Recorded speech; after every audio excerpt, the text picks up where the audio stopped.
granddad came to Australia as a 10-pound pom. He worked as a mechanical fitter and turner in the steelworks at Port Kembla.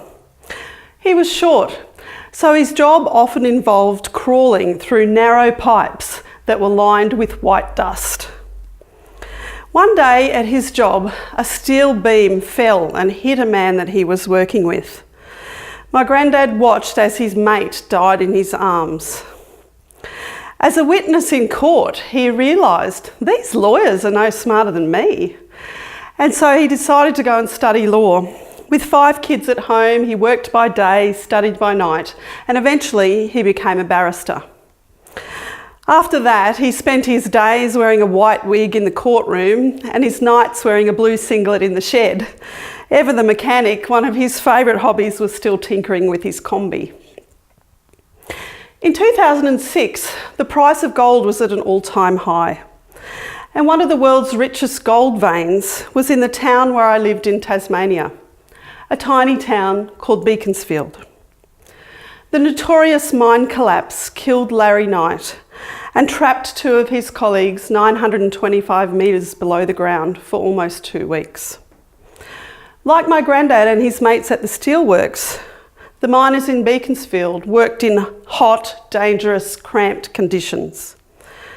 They were fueling Australia's productivity. They were riding the boom. They were building our asset base. International standards define an asset as something that has value or potential value to an organisation. So I'm often asked if we can apply this standard to people. My answer is that the standard says something, not someone. My answer is that you can't treat a person as an asset because you don't own them. My answer is that we need to create value for people, not from people. After the mine collapse in Beaconsfield, they started using robots to work at the 925 metre level. We worry these days that robots will take our jobs. But what if we've become the robots? As a leader, the language you use matters. We need to stop talking about human resources and human capital because it's the language of slave traders. We need to stop talking about discretionary effort and employee productivity because it's the language of exploitation. We need to stop talking about blue collar and white collar because it perpetuates the soft bigotry of low expectations. I remember the day my granddad died.